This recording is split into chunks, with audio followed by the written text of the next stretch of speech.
Dobar dan, ja sam Andrija Jović i ja sam ispred štanda Sezam Book, to je izdavačka kuća iz Zrenjanina, imamo kancelariju u Beogradu i predstavljamo se već godinama, preko 10 godina na Beogradskom sajmu.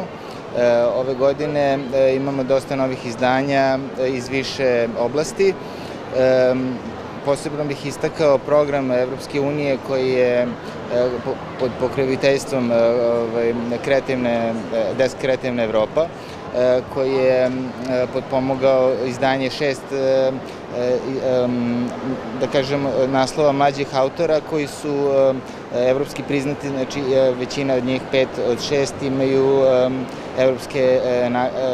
nagradu Evropske unije za književnost u proteklih nekoliko godina. Znači, baš smo birali pobednike tih takmičenja, tako da je jako, da kažemo, visok kvalitet te literature.